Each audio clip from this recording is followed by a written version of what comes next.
My name is Lillian.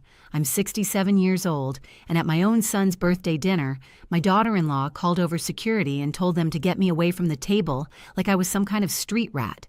What she didn't know was that I owned the entire restaurant she was sitting in, and the very next day I demoted her from assistant manager to dishwasher with a single stroke of my pen. It's funny how people think they can measure your worth by the shoes you wear, or the way you carry your purse, or the wrinkles around your eyes, never realizing that the quietest woman in the room might just be the one who signs their paycheck, who holds all the power in her aging, veined hands. And in that moment, as I stood humiliated in front of my family, I realized it was time to stop protecting the peace and start reclaiming my place. But to really understand how it all unraveled that night, how a birthday dinner turned into the start of a reckoning, I need to take you back to where this all began. Chloe came into our lives like a lightning bolt wrapped in silk, elegant, magnetic, and dangerous in a way Jason was too blind to see. From the moment she shook my hand with fingers that barely closed around mine, I knew she'd never see me as anything but a stepping stone. And I wish I could say I was surprised by what she did that night, but the truth is, I saw it coming. I just didn't want to admit that my own son had chosen someone who would someday treat me like nothing. The invitation had come through Jason's assistant, not from him directly, and it was as cold and curt as a corporate memo, just the time, the place, and the expectation that I would dress appropriately. No warmth, no, we're looking forward to seeing you. Not even a quick phone call to check how I'd been. But still, I went, because I'm his mother, and no matter how far we drifted, that meant something to me. I arrived 15 minutes early wearing my best slacks and a silk blouse I'd kept for special occasions, the kind that still held the faint scent of the perfume my husband used to love. The hostess greeted me with polite confusion, unsure where to place me until I spotted them walking in. Jason, straight-backed and handsome like his father once was, and Chloe, draped in a cream-colored dress so tight she could barely breathe, with hair coiled high on her head like she was posing for a magazine.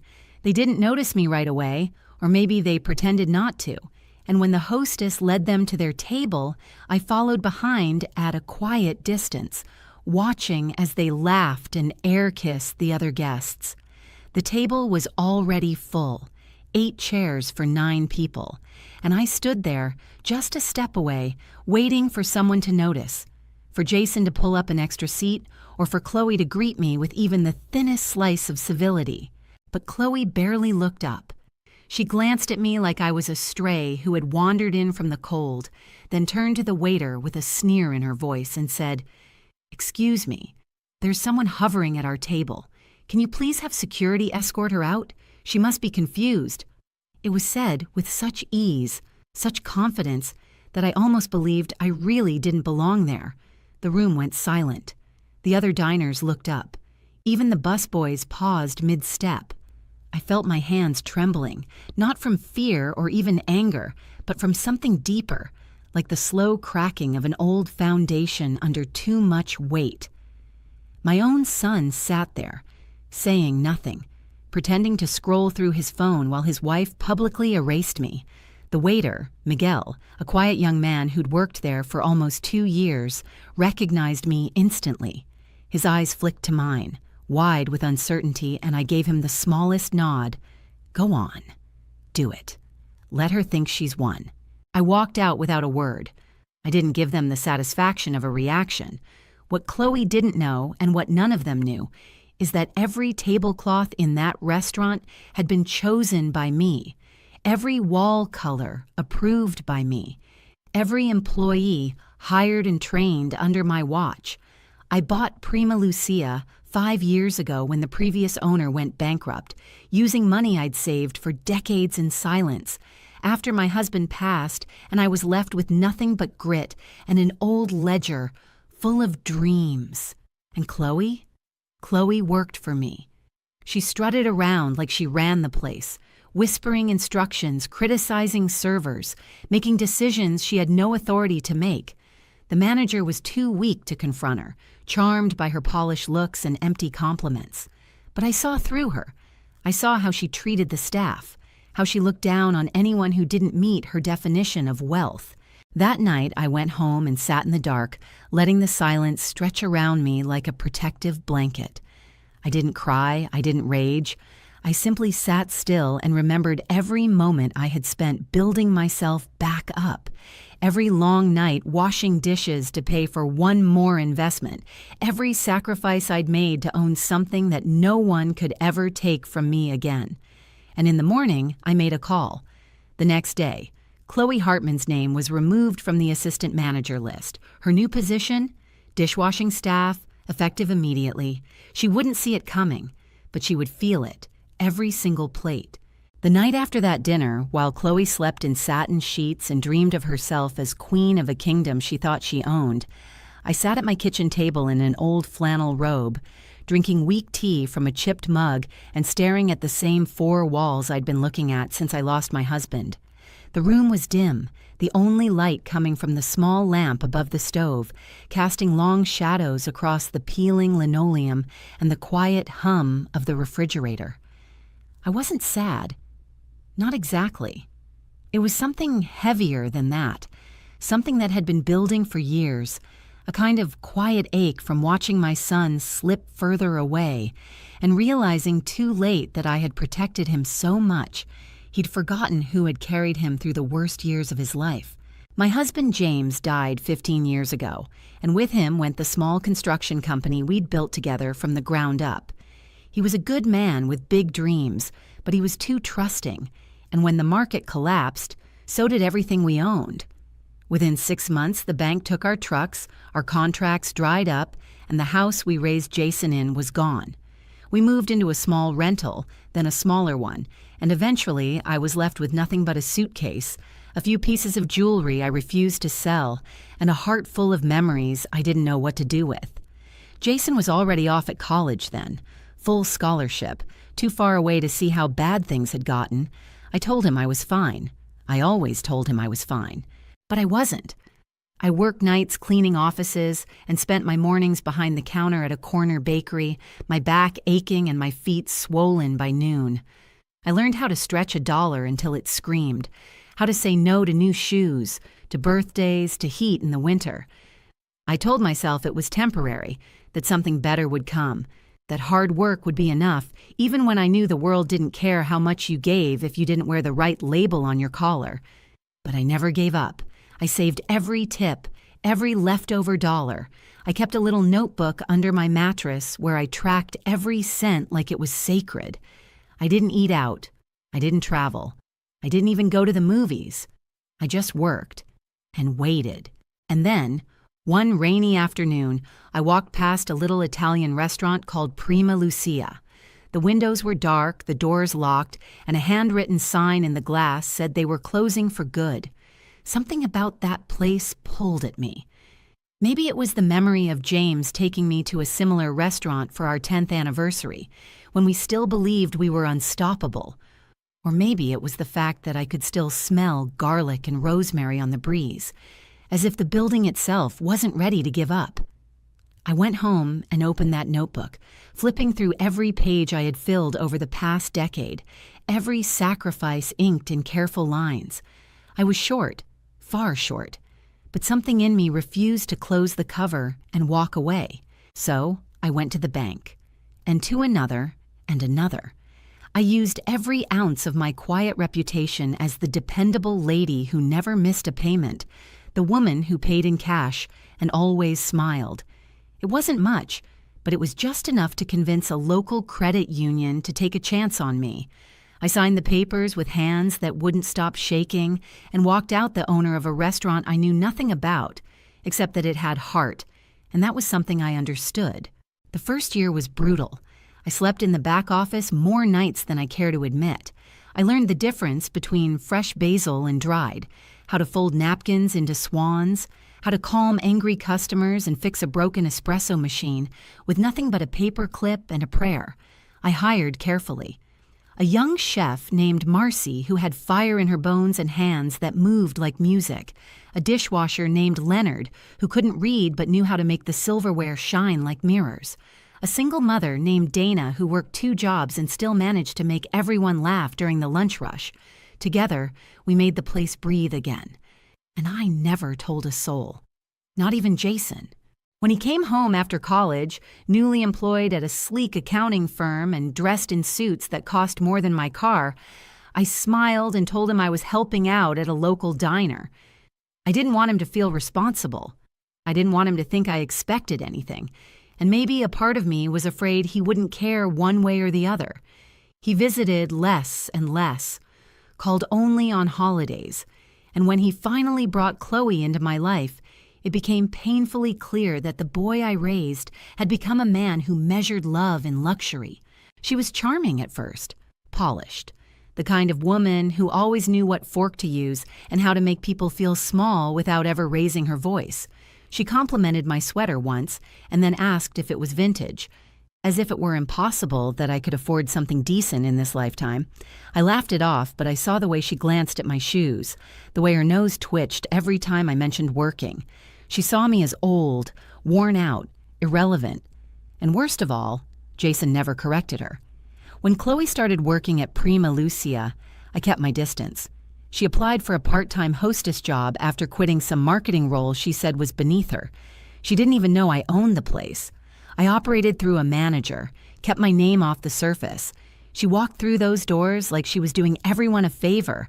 And soon enough, she was whispering to customers, making suggestions to the chef, bossing around waitstaff like she was the general of a sinking ship. I watched from the shadows, quietly reviewing the weekly reports, listening to the staff complain in hushed voices about her entitled attitude. She treated Miguel like he was invisible. She rolled her eyes at Marcy's accent. She once laughed when Leonard spilled water on himself during a rush, calling him clumsy behind his back. I took notes. I waited. I wanted to believe Jason would notice, that he'd step in and say something, but he didn't.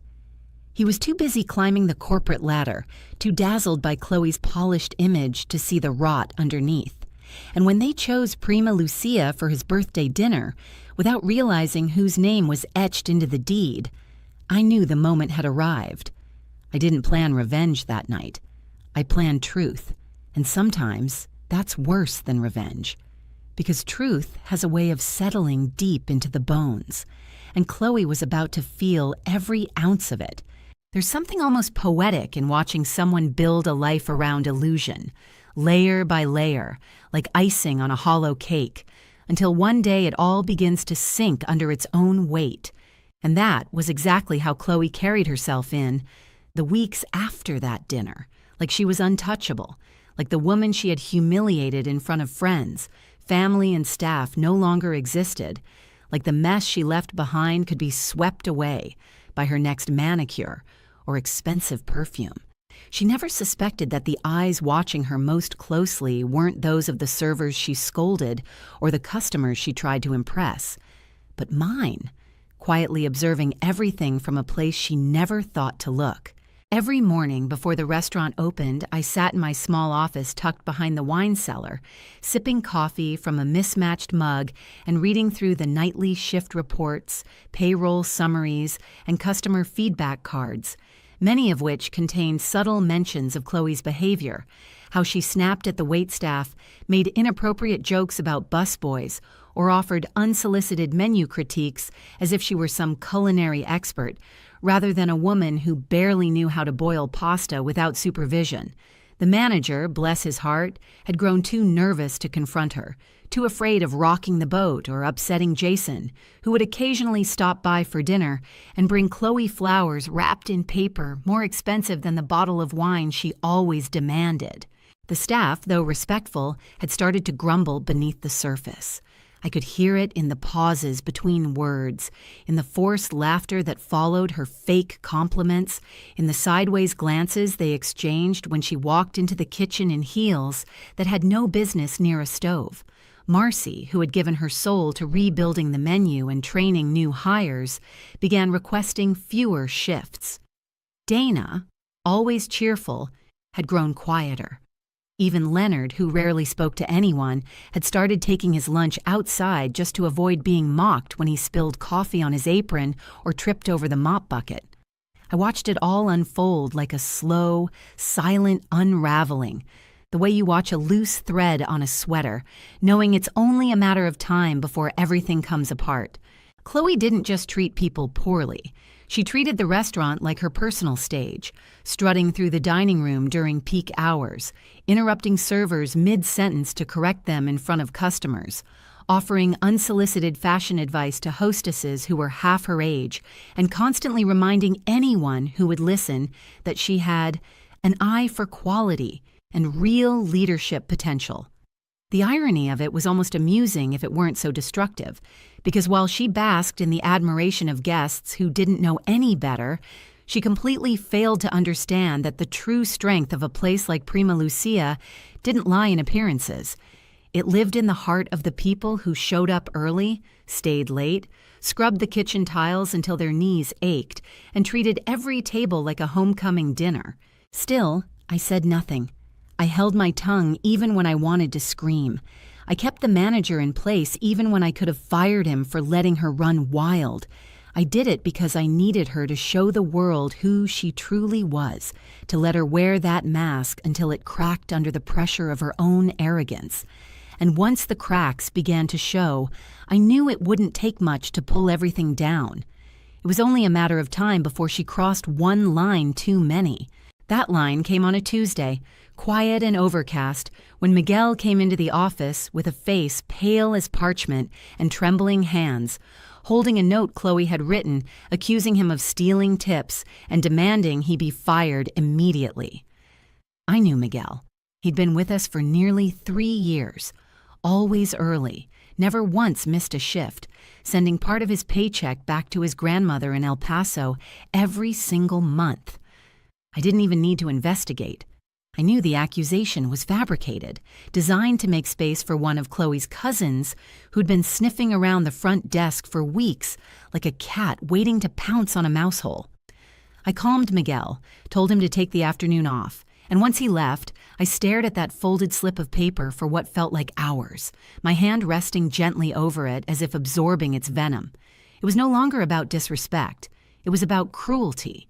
That night, I walked the restaurant alone after closing, passing every table, running my fingers along the smooth edges, remembering the nights I mopped the floors myself and closed the register with hands that ached from scrubbing, the way James used to do the books by candlelight when the power was out, how I'd stood in this very room when the ceiling still leaked and the chairs wobbled. I had rebuilt this place brick by brick, sweat and silence, and I wasn't about to let a woman like Chloe tarnish it just because no one had ever taught her the meaning of decency. She had thought she was above consequence, but what she didn't understand was that the higher you build your throne on other people's backs, the farther you fall when they step aside. I didn't sleep that night. I didn't need to. The decision had been made, and by morning everything was in motion. She would learn, not through rage or public humiliation, but through something much colder, much more permanent. She would learn what it meant to be truly unseen, and she would learn it in the exact same back room she never bothered to enter. That morning didn't feel like the start of something dramatic. It felt quiet, almost calm, with the soft hum of early traffic outside the window and the familiar scent of fresh coffee drifting through the air as I sat alone in the back office of the restaurant I had built with my own 2 hands and years of quiet sacrifice, reviewing the paperwork I had carefully prepared the night before, the demotion notice with Chloe's name typed neatly across the top, the revised schedule that placed her on dishwashing duty 5 nights a week, the official explanation filed under performance and behavior issues.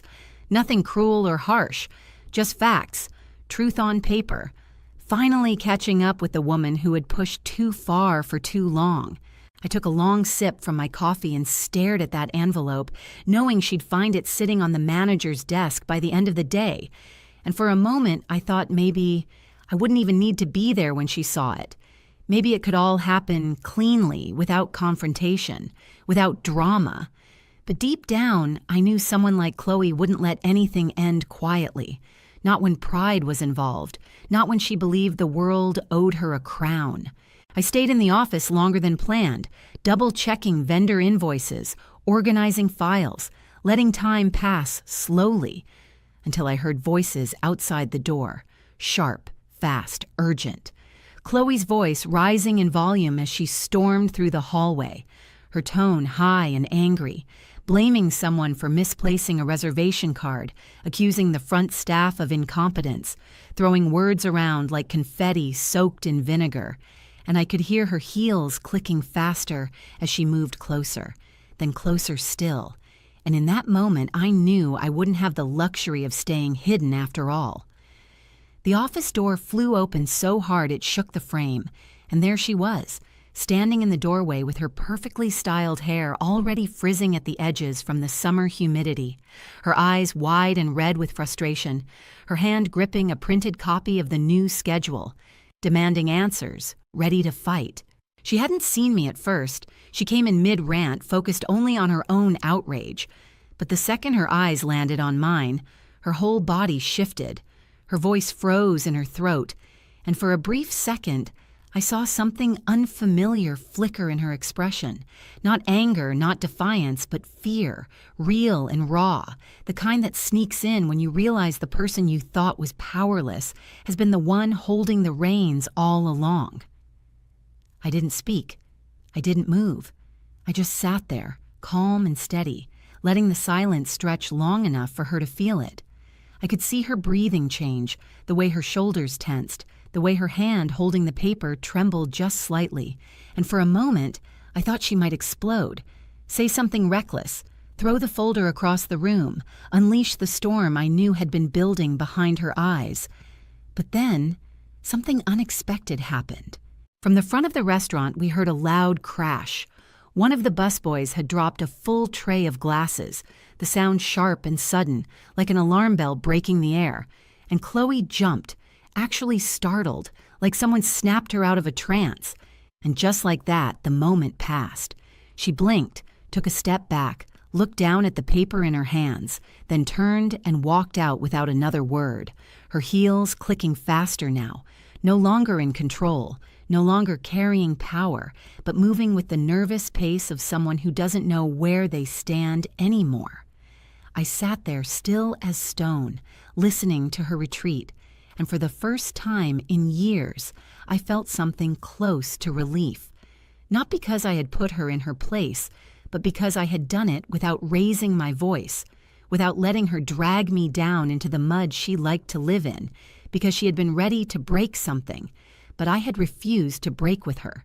Later that afternoon, I walked through the restaurant checking in with the staff, noticing how the kitchen moved more easily, how the servers looked each other in the eye again, how the tension that had hovered in the air like smoke for months was finally beginning to clear. No one asked what had happened. They didn't have to. People can feel when something heavy has been lifted. I walked past Miguel, who gave me a small, grateful nod. I passed Dana at the hostess stand, her posture already more relaxed. Even the chef, usually locked in her own world, glanced up with a kind of silent acknowledgement that said more than words ever could. That evening, I stayed late, long after closing, walking slowly through the empty dining room with the lights dimmed and the chairs turned upside down on the tables, remembering how far this place had come, and how far I had come with it, not just as an owner or a mother, but as a woman who had been pushed aside, stepped over, silenced, and still managed to stand tall, even when no one noticed. And as I stood there, alone with the quiet, I didn't feel bitter or triumphant. I felt calm, steady, and ready, because the next morning Chloe would report to the kitchen with an apron and a mop, and whether she liked it or not, she would learn what it meant to earn a place instead of assume one. The next morning, the kitchen clock had barely struck 8 when I saw her come through the back entrance, shoulders stiff, lips pressed so tightly together they had turned pale, eyes hidden behind oversized sunglasses. She didn't bother to take off as she stood by the service station looking completely out of place in a black designer blouse and polished leather flats, clearly hoping to cling to some last piece of her imagined status, though it was already slipping from her like cheap perfume after a storm. I had left her new apron neatly folded on the metal shelf, along with a clipboard of cleaning assignments and a checklist for opening procedures, not because I wanted to humiliate her, but because this is what everyone on dish duty received, and if she wanted to claim she was being treated unfairly, she'd have to admit to not wanting equality to begin with. I didn't watch her directly, didn't hover or gloat. I simply stood by the sink, checking inventory lists and letting my presence be felt without a word, the way quiet authority always feels heavier than loud orders ever could. And though she didn't speak to me, I could see the way her hands trembled when she picked up the rag, how her polished nails scraped against the counter as she scrubbed down the sink, the slow realization setting in that no one was going to rescue her, no one was going to interrupt and restore her to the position she thought she deserved. She tried to hide it, of course, straightened her posture, forced a neutral expression, pretended not to notice when Dana walked past with 2 trays stacked high, or when Miguel handed her a bin of silverware without even looking up. But I saw it all. Every tiny crack in the mask she'd worn for so long, every twitch of the mouth when a speck of dishwater landed on her blouse, every quick glance toward the door as if expecting someone, anyone, to stop the unraveling. And it was only the first hour. By noon, her hair was damp from the steam, her sleeves were rolled up unevenly, and her shoes were stained with sudsy water. I had done the same work for years, day in and day out, when no one was watching, when no one said thank you, when it was the only way to survive. And now, as I watched her wipe the same counters I had scrubbed through grief and fatigue, I felt no joy, no vengeance, just a strange, quiet closure that came from knowing she'd finally stepped into a truth she'd always refused to see. But the day wasn't done. Not yet. Because I had planned something else. Something simple but deliberate. A quiet mirror held up to her vanity. That evening, we had a small family gathering scheduled in the private dining room. Something Jason himself had arranged weeks before, not knowing what was coming, not bothering to cancel even after the dinner incident. He had sent a short confirmation to the manager about the reservation, 12 people, set menu, wine pairings, and although he hadn't mentioned my name, I knew he expected I wouldn't show, that I would stay away to keep the peace, to avoid tension, to be the bigger person again, but I had no intention of staying away, not this time. I simply had the table prepared as requested, the menu arranged, the wine selected, and I let the shift schedule do the rest, because Chloe was on duty, and in our restaurant, when you're on duty, you serve.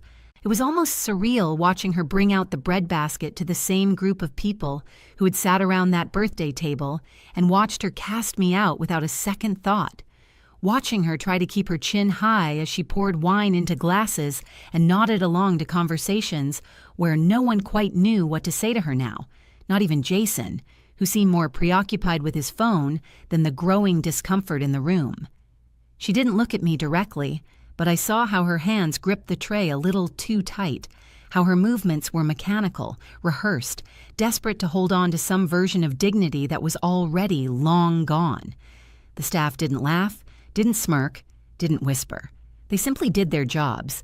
They treated her the way she had always treated them, like she was part of the background, like her presence didn't carry weight, like she was just another uniform trying to make it through the shift. At one point, she dropped a fork. It clattered onto the tile floor with a sharp metallic sound that rang through the room and made everyone pause for just a second. Jason glanced over but didn't move. Someone cleared their throat. Chloe knelt down, picked it up, and disappeared into the kitchen with her eyes on the floor. I said nothing. I didn't need to. The moment spoke for itself. When the dinner ended and the guests began to leave, I remained seated at the head of the table, sipping my tea slowly, watching the candles burn low, letting the quiet stretch between us as Chloe emerged from the back, wiping her hands on a towel, her face pale and blank, not angry, not defiant, just empty in a way I recognized all too well. She didn't speak. She didn't look my way. But I knew she had felt it. Not just the work, the shift, The understanding that no title, no outfit, no marriage certificate could protect her from the consequences of who she had chosen to be. And for the first time since that birthday night, I felt something settle inside me. Not revenge, not satisfaction, but peace. The kind that comes when a woman finally stops trying to earn the respect of people who never learned how to give it. In the days that followed, the restaurant settled into a new rhythm, steadier, quieter, as if something heavy had finally been lifted from the air.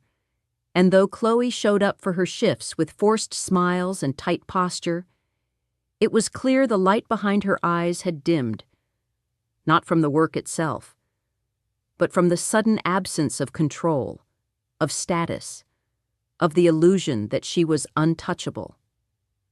She no longer barked orders or hovered around the hostess stand, pretending to oversee things she didn't understand.